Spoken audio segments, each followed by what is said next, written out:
Hello दोस्तों, नमस्कार। Welcome back to the channel commerce with Sanjeev में आपका बहुत बहुत स्वागत। और आपने जिस तरह से हमारे लिए अप्रिशिएट किया है, मैं बहुत ही ज़्यादा आपका आभारी हूँ। और आपका इसी तरह से अगर प्यार मिलता रहा तो ये नया चैनल जरूर है, लेकिन आप मुझे बहुत जल्द YouTube पे बिल्कुल ऐसा कर देंगे, इतना प्रसिद्ध कर देंगे कि शायद मैंने सोचा ना होगा। तो दोस्तों, आपके लिए भी मैं ऐसी वीडियो लेकर के आऊंगा, ऐसा कंटेंट लेकर के आऊंगा, ऐसे टॉपिक लेकर के आऊंगा कि कॉमर्स में कुछ भी नहीं छूटेगा जो आपको आता ना हो। दोस्तों, कॉमर्स बहुत ही अच्छा सब्जेक्ट है, बस इसके बेस को सीख लो। इसकी कुछ ऐसी बारीकियां हैं जिनको सीख लो, आप समझ लीजिएगा कि कॉमर्स के अगर मास्टर ना बन गए तो फिर शिकायत मुझसे करिएगा। बस जैसा मैं समझा रहा हूं वैसे समझते चलिएगा। और आपके जो कमेंट आए इतने ज्यादा आए हैं और इतना ज्यादा आपने मेरे को प्यार दिया है कि शायद यहां पर आज तो नाम लेना मुश्किल पड़ेगा। विनोद, देवेंद्र, नीरज, कुशल, मंगल और बहुत सारे ऐसे जो दोस्त हैं जिन्होंने तमाम कमेंट्स भी किए हैं और इसके साथ साथ में अपनी जो जरूरतें हैं वो भी शेयर की हैं। तो दोस्तों, मैं आपको बता दूं, सबसे ज्यादा आपका जो एक कमेंट आ रहा है कि आपने जो अंतिम खाते हैं उन्हें अंग्रेजी में समझाया है और उनको हिंदी में समझा दीजिए। चलिए, कोई बात नहीं है, हम इसको हिंदी में समझा देते हैं। और आपके जो कमेंट्स आ रहे हैं कि पेपर को इंग्लिश में सॉल्व करना है, हिंदी में सॉल्व करना है, देखिए, paper comes in both language with the Hindi and English. You can solve the paper as your language. आपकी जैसी भाषा आप उसमें सॉल्व कर सकते हैं। You can solve it in English, you can solve it in Hindi because both languages are in paper. Paper में दोनों भाषाएं हैं। अगर आपकी भाषा हिंदी है, आप हिंदी में सॉल्व करिए, अंग्रेजी है, अंग्रेजी में सॉल्व करिए। लेकिन दोस्तों, एक बात बताइए, हमें जीवन में सिर्फ पढ़ाई नहीं करनी है, पढ़ करके कामयाब भी होना है। और जिसने अगर सिर्फ ये सोचा है कि मैं हाई स्कूल पास कर लूं, इंटर पास कर लूं, बीकॉम कर लूं, पास तो 100% हो जाओगे। आप ऐसे चैनल से जुड़ चुके हो कि पास होना तो एक बहुत छोटी सी चीज है। फेल करने के लिए तो अब वो ऑप्शन ही नहीं बचा है आपका कि नहीं, आपको कोई फेल कर देगा। 100% पास तो होना है। बस आप ये अपने मन में एक धारणा रखिए कि हमें अब जीवन में कुछ बनना है। अगर कॉमर्स विद संजीव के साथ में अगर आप जुड़े हो, हमारे चैनल से आप जब आ ही गए हो, तो आपको जीवन में कुछ ना कुछ बनना है। बस क्या बनना है ये आपको स्वयं डिसाइड करना है। जैसे कुम्हार होता है दोस्तों, मिट्टी के लिए क्या होता है कि बहुत तरह तरह से बारीक रूप से कर करके उसे तैयार करता है, फिर उसकी जो मर्जी होती है वो बनाता है।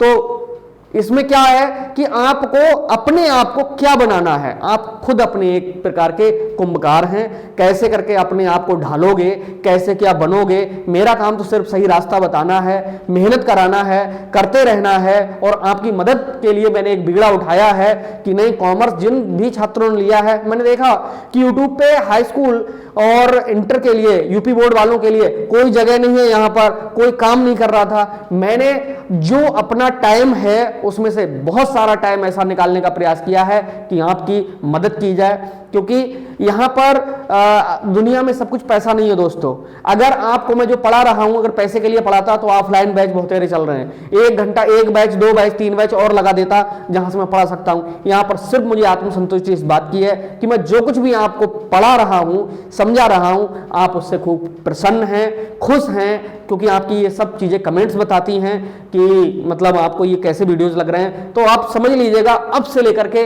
लास्ट तक की पढ़ाई इसी YouTube चैनल पे आपको बिल्कुल फ्री में मैं पढ़ाता रहूंगा। बिल्कुल ऐसे ही आप हमसे जुड़े रहिएगा। और आज करते हैं बात हम आर्थिक चिट्ठे की।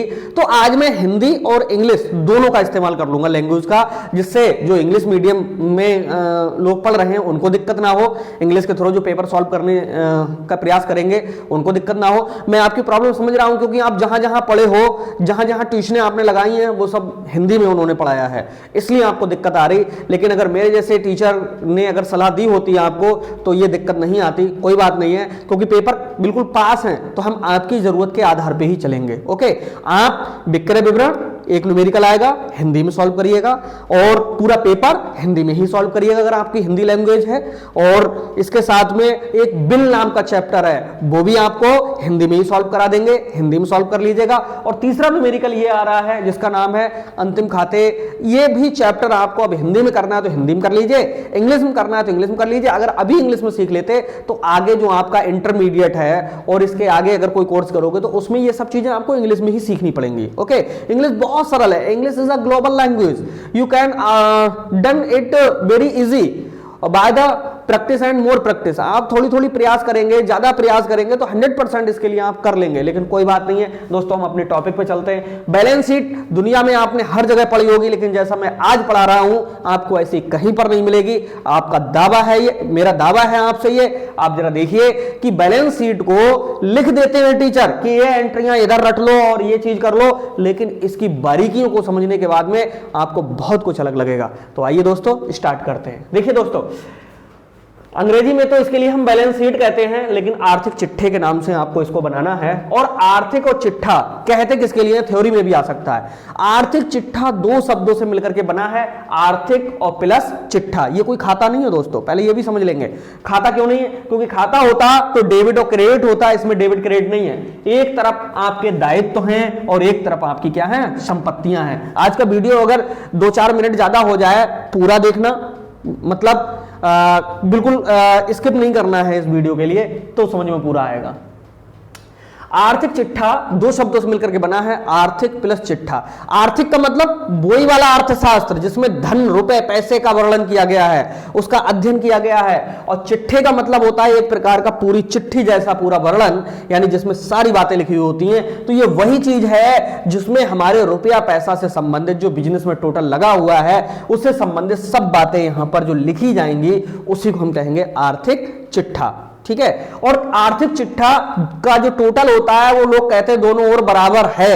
भैया बराबर क्यों होता है, क्योंकि व्यापार में दोस्तों जितना भी हम धन लगाते हैं वो सबका सब क्या कहलाता है, थोड़ी देर के लिए मान लेंगे पूंजी कहलाता है। अरे व्यापार में लगा हुआ धन अगर पूंजी कहलाता है तो व्यापार में जो हम धन लगाते हैं उससे कुछ ना कुछ तो खरीदते होंगे। तो जो चीज खरीदते हैं वो चीजें हमारी क्या बनती हैं दोस्तों, संपत्तियां बन जाती हैं। क्योंकि जिन चीजों से हम अर्निंग कर रहे हैं, जो चीजें हमारे बिजनेस में साथ दे रही हैं, वही चीज हमारी क्या कहलाती हैं, संपत्तियां कहलाती हैं। तो पूंजी जितनी हम लगा रहे हैं भैया उसी के बराबर तो संपत्तियां हम खरीदेंगे।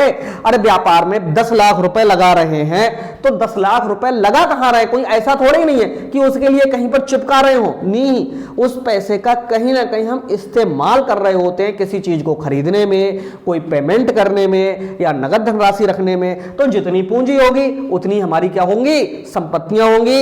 लेकिन पता चला कि हमारे पास तो जो पूंजी थी वो कम पड़ गई, तब हम क्या करेंगे, हम पैसा ले लेंगे किसी अन्य लोगों से, ठीक है, जिसका हम मतलब एक निश्चित समय के बाद वापस भी करेंगे। तो वही चीज हमारी क्या कहलाती है, दायित्व कहलाती है। और जब पूंजी और दायित्व दोनों जब एक साथ हो जाएंगे, उनसे क्या खरीदी जाएंगी, संपत्तियां क्या तैयार की जाएंगी, संपत्तियां। इसीलिए दोस्तों संपत्तियों का और इधर पूंजी और दायित्व दोनों का मिला करके टोटल कैसा होता है, बराबर होता है। और आपके एग्जाम में अगर ये टोटल बराबर ना मिले, 2-3 ट्रिक हैं, ग्रुप से आप जुड़ते चले जा रहे होंगे, मैं उन ट्रिकों को समझा दूंगा।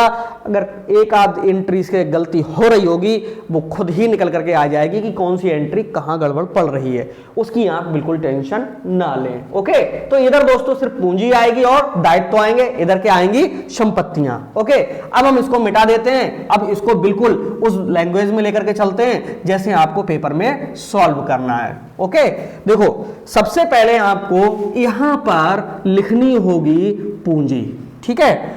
हो सकता है कि ये बिल्कुल बाद में दिया हुआ हो, किताबों में ऐसा भी है, कुछ किताबों में बिल्कुल पूंजी बाद में दी हुई है। लेकिन सबसे पहले आप अपने जब पेपर को सॉल्व करें तो पहले नंबर पे आप इसको पूंजी को लिख लीजिए। ओके, थोड़ा और आगे करके मैं अमाउंट का ये बना दूं, ठीक है, एक प्रो फार्मा समझा रहा हूं। पूंजी में प्लस करेंगे हम लोग, क्या करते हैं, शुद्ध लाभ। देखो जब हम बिजनेस करते हैं तो हमें कोई ना कोई फायदा होता है, फायदा होता है तो हमारी क्या चीज बढ़ती है, पूंजी बढ़ती है ना, क्योंकि व्यापार में लगा हुआ धन ही तो बढ़ रहा है। अरे 5 लाख रुपए व्यापार में लगाए थे, साल भर व्यापार किया, 80,000 फायदा हुआ, तो घर निकाल के थोड़े ही नहीं ले गए, अभी तो सबके सब व्यापार में ही है, तो हमारी क्या चीज बढ़ गई, पूंजी बढ़ गई। इसलिए चिन्ह किसका लग गया, प्लस का। अब दोस्तों ऐसा भी हो सकता है कि जब हम व्यापार कर रहे हैं, हमें फायदा हो रहा है, तो भैया घर के प्रयोग के लिए कोई ना कोई चीज हमें ले जानी है, तो वो चीज यहां से तुरंत माइनस कर लेंगे, जिसका नाम क्या होता है, आहरण। इसे कहीं कहीं पर निजी व्यय के नाम से भी जाना जाता है। ओके, निजी व्यय को हम क्या कहते हैं, आहरण। यानी वह पैसा जो हमने घर खर्च के लिए निकाला है या वह कोई सामान निकाल लिया है, उससे क्या होता है, हमारी पूंजी घट जाती है। जितनी बचेगी उसको यहां कर देंगे। देखो पूंजी का पैसा हमने यहां लिखा, लाभ वाला हमने यहां लिखा, इन दोनों को हमने जोड़ लिया, इस वाले को हमने घटा दिया, जोड़ने के बाद घटा देंगे, तब जो पैसा बचेगा वो यहां पर लिखेंगे। निपट गया मामला किसका, पूंजी का। ओके, अब इस पूंजी के बाद में और कौन कौन सी चीजें आ सकती हैं यहां पर हैं। देखो पूंजी हमारी लग गई। अब हमने जिन लोगों से उधार माल खरीदा होगा, उनको हो सकता है पेमेंट ना दिया हो, तो वो हमारे बनते हैं जाकर के लेनदार। यानी लेनदार का मतलब जो हमसे पैसे लेंगे। लेनदार के बाद में हो सकता है कि पैसा हमने बैंक से अधिक ले लिया हो, हमारे खाते में जितने जमा है उससे ज्यादा पैसा निकाल लेना, बैंक क्या कहलाता है, अधिविकर्ष कहलाता है। ओके, बैंक अधिविकर्ष। भैया लेनदार का पैसा सीधे यहां डाल दो, बैंक अधिविकर्ष है तो पैसा यहां डाल दो। अब हो सकता है कि कुछ बिल ऐसे हो जिनको हमें पेमेंट करना है, इनको हम कहते हैं देय और बिल। ठीक है, तो देय बिल का पैसा हो गया। और हो सकता है कोई ऋण के नाम से हो, ऋण जिसको हम अंग्रेजी में क्या कहते हैं, लोन कहते हैं। आप समझ गए ना। सिर्फ पूंजी तो मालिक की अपनी लगी हुई होती है, ये सब वो पैसा है जिसका हमें पेमेंट करना है। ओके, तो लोन, ठीक है, और ये कई कई नामों से होता है। कभी कभी जो है बंधक ऋण के नाम से आ जाएगा, ठीक है, ऋण के नाम से आ जाएगा, ठीक, कोई और भी नाम से हो सकता है। तो पूंजी, लेनदार, बैंक अधिविकर्ष, देय बिल, ऋण, और एक एंट्री हो सकती है अदत्त व्यय। अदत्त माने आ माने नहीं और दत्त माने चुकाए, जो अभी तक हमने नहीं चुकाए हैं, बस उनको और ले लेंगे। दोस्तों यही सब एंट्रियां हैं जो एग्जाम में आएंगी, इनके अलावा कोई नहीं आएगी। हो सकता है भूल बस एक आध आ जाए, क्योंकि न्यूमेरिकल भी जब मैं पढ़ाऊंगा तो जो बच रहा होगा यहां से वो न्यूमेरिकल में हम लपेट लेंगे। घबराने की बात बिल्कुल नहीं है। इसका दोस्तों इधर हो जाता है टोटल। एक साइड कंप्लीट हो गई। एक साइड में आपने क्या देखा अभी कि मालिक का जो पैसा होता है वो सब पूंजी के साथ में जुड़ा हुआ है, बाहरी लोगों का जितना पैसा है वो सब ये है। अब इसको अंग्रेजी में किसी को करना हो तो लेनदार को हम कहते हैं दोस्तों क्रेडिटर, और एस और लगा दो क्योंकि बहुत सारे हो सकते हैं। बैंक ओवरड्राफ्ट को हम सिर्फ BOD के नाम से, ठीक है, और देय बिल को हम सिर्फ B और P के नाम से जानते हैं, बिल्स पेएबल। ओके, ऋण को हम लोन के नाम से जानते हैं। अदत्त व्यय को OUTSTANDING आउटस्टैंडिंग एक्सपेंसेस कहते हैं। ओके, मोस्टली यही है दोस्तों। अब इतनी साइड का ये सब डालने के बाद में क्या करना है, टोटल। ये जो टोटल है वो संपत्तियों के बराबर बैठता है। ओके, यही चीज आपको सीखनी है। अब इधर क्या क्या चीज हो सकती है दोस्तों, रोकड़। देखो ये कहीं पर मिलेगा रोकड़ हाथ में, ठीक है, और कहीं कहीं मिलेगा रोकड़ कहां, बैंक में। भाई बैंक में भी जमा हो सकता है, और हाथ में का मतलब है हमारे नगद हो सकता है। इसके बाद में क्या हो सकता है यहां पर, देखो फर्नीचर, भवन, भवन, ठीक है, गाड़ी, घोड़ा, घोड़ा गाड़ी कहीं कहीं लिखा हुआ मिलेगा, लेकिन अब तो सब मोटर गाड़ियां चल रही हैं, तो घोड़ा गाड़ी की जगह पे कहीं पर लिखा हुआ आ सकता है मोटर गाड़ी। अरे संपत्तियां हैं, दूर से ही पता चल जाएंगे। अच्छा, इधर देखो कौन होंगे, देनदार, जो हमें पैसा देंगे। इधर कौन थे, लेनदार, तो इधर कौन होंगे, देनदार। इधर था देय बिल, तो यहां पर होगा कौन सा, प्राप्त बिल, ठीक है। और इसके बाद में क्या हो सकता है, फर्नीचर हो गया, भवन हो गया, घोड़ा गाड़ी, भूमि हो सकती है, क्योंकि व्यापार करेंगे तो भूमि भी पैसे में इन्वेस्ट होती है। ओके, और इसके बाद कहीं कहीं पर आप देखेंगे फ्री होल्ड प्रॉपर्टी, ये कहीं कहीं पर मिल जाएगी प्रॉपर्टी, फ्री होल्ड प्रॉपर्टी। और इसके अलावा अन्य संपत्तियां कोई भी आपको दिखाई दे, अन्य मैं संपत्तियां करके लिख दे रहा हूं, ठीक है, तो वो भी यहीं पर आ जाएगी। और एक जो सबसे ज्यादा गलती कराती है संपत्ति, वो होता है हमारा अंतिम रहतिया। ओके, अंतिम रहतिया। अब इन सब चीजों का जो पैसा है आपको इधर डाल देना है, ठीक है।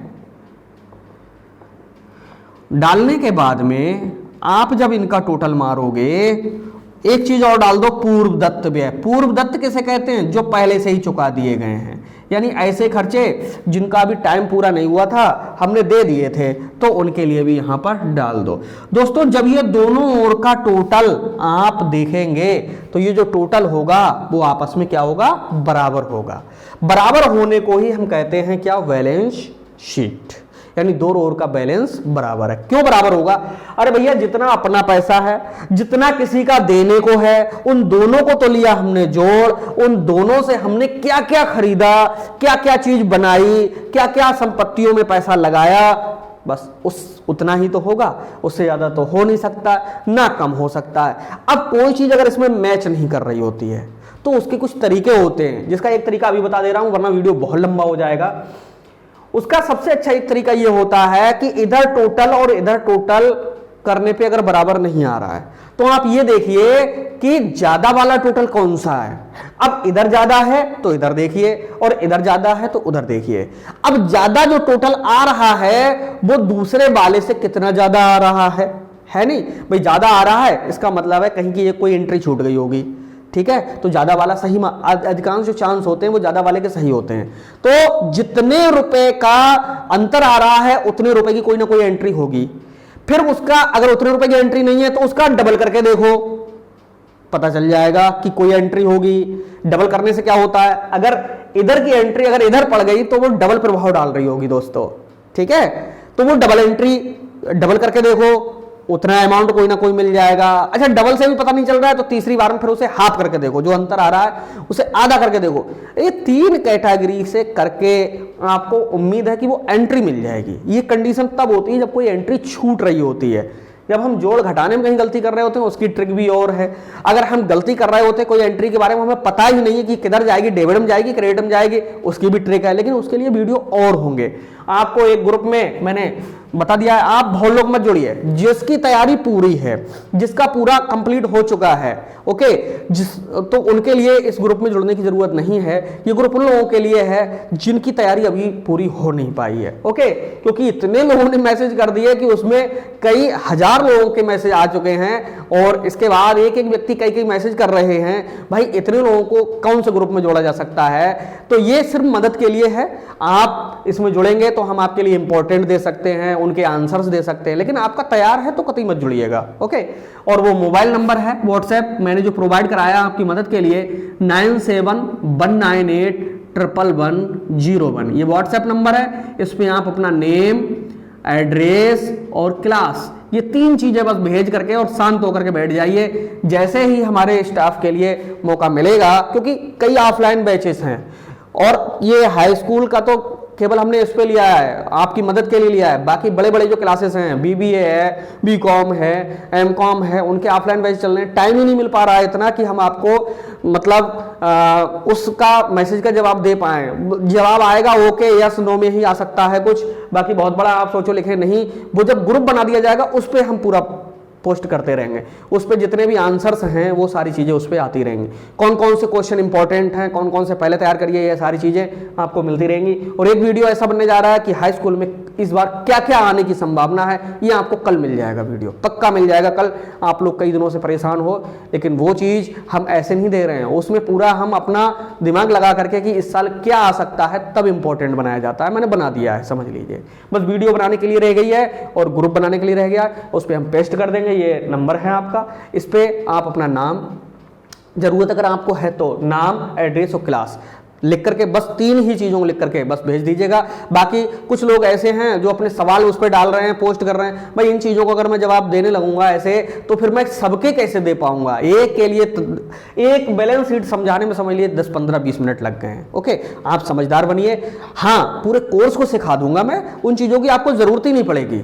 जो आप एंट्रीज भेज रहे हो कि इस एंट्री, जनरल एंट्री कैसे बनेगा, अरे बहुत छोटी सी चीज़ें हैं, ये तो 9th में बच्चे सीख लेते हैं, खैर 10th में सीख लीजिएगा, और नहीं तो अगले 11th में सीखिएगा फिर जाकर के, क्योंकि इस बार सिर्फ 3 न्यूमेरिकल आ रहे हैं आपके हैं, एक बीजक से आ रहा है, दूसरा विल से आ रहा है, तीसरा अंतिम खाते से आ रहा है, और तीनों में भी सिर्फ बिल में तो जनरल एंट्री है, बाकी और जगह पर नहीं है। ओके, तो परेशान ना होइए, खुश रहिए, पूरी मतलब अपनी शिद्दत से तैयारी कीजिए। और इसको अगर अंग्रेजी में देखेंगे तो इसको हम लिखते हैं दोस्तों कैश इन हैंड, इसे लिखते हैं कैश एट बैंक, इसे लिखते हैं फर्नीचर। ओके, इसे भवन को कहते हैं VUILDING, बिल्डिंग। घोड़ा गाड़ी को और या मोटर गाड़ी को आप जो है लिख देंगे मोटर वैन, और अगर घोड़ा गाड़ी लिख के आ रहा तो हॉर्स एंड कार्ट्स। ओके, देनदार को अंग्रेजी में हम दोस्तों डेटर्स कहते हैं, प्राप्त बिल को विल्स रिसीवेबल कहते हैं, भूमि को लैंड कहते हैं, फ्री होल्ड प्रॉपर्टी को फ्री होल्ड प्रॉपर्टी ही कहते हैं, और अन्य संपत्तियों को अदर असेट्स कहते हैं। ओके, अंतिम रहतिया को क्लोजिंग स्टॉक कहते हैं, ये एन है दोस्तों यहाँ पर, ठीक। और बहुत जल्दी सीख जाओगे, पूर्वत्व व्यय को प्रीपेड कहते हैं। अंग्रेजी बहुत सरल है, टफ नहीं है, लेकिन कोई बात नहीं, मैं आप पे प्रेशर नहीं डालूंगा कि आप अंग्रेजी में ही करिए, हिंदी से पढ़ाई कीजिए, हिंदी में कीजिए। हमारा मेन मकसद है कि आपको हाई स्कूल में अगर आपने सोचा है कि मैं 50% लाऊंगा तो 50 से 70 पे पहुंचाना, 70% सोचा है तो 90% पे पहुंचाना, और 90 सोचा है तो 90 से प्लस में पहुंचाना, ये मेरा दावा है। इसीलिए सिर्फ सहयोग है, बाकी आपसे कुछ नहीं चाहिए। लाइक करते हो नहीं करते हो कोई फर्क नहीं पड़ेगा, बस आप अपनी तैयारी करते रहिएगा। मैं वो टीचर नहीं हूं कि नहीं मेरा चैनल ही आप सब्सक्राइब करेंगे तभी कुछ मिलेगा, ये ऐसा कुछ नहीं है। आप सिर्फ अपनी तैयारी कीजिए, पढ़ाई में मन लगाइए, आपकी कामयाबी हमारे लिए सबसे बड़ी संपत्ति होगी, सबसे बड़ी पूंजी होगी। और जुड़े रहे मेरे साथ। कोई अगर दिक्कत है इसमें तो आप मुझसे शेयर कर सकते हैं, मैं सारी चीजों को बारीकी से देखो। सबसे पहले आप सीखो बीजक बनाना, दूसरे नंबर पे सीखो बिल वाला चैप्टर, क्योंकि वो छोटे छोटे हैं, 100% आ रहे हैं, तीनों आ रहे हैं। बीजक को सीख लो, बिल को सीख लो, और फिर तीसरे नंबर पे इसको लेकर के सीख लो अंतिम खाते के लिए। थ्योरी को बहुत अच्छे से रट लो, थ्योरी का जो इंपॉर्टेंट हम देंगे, एक एक अक्षर उसका रट लेना, और इसके बाद पेपर में वही सब आपको मिलेगा जो हमारे इंपॉर्टेंट में होगा। और मतलब आप परेशान नहीं दिखोगे पेपर में, ये मेरा दावा है। बस जैसे मैं पढ़ा रहा हूं, जैसे समझा रहा हूं, आप उस तरह से चलते रहिएगा। अदर सब्जेक्ट हैं उन पे भी अपना फोकस बनाइए, लेकिन कॉमर्स में अगर कैरियर बनाना है, कॉमर्स को बहुत अच्छा कर लो, क्योंकि कॉमर्स अच्छी हो गई, समझ लो जीवन में एक चीज अच्छी होने से आगे कॉमर्स की पढ़ाई होगी। आगे की जो क्लासेस हैं अदर सब्जेक्ट हटते हुए चले जाएंगे, कॉमर्स ही साथ चलती रहेगी। मिलते हैं दोस्तों नेक्स्ट वीडियो में, बने रहिए मेरे साथ। जय हिंद, जय भारत।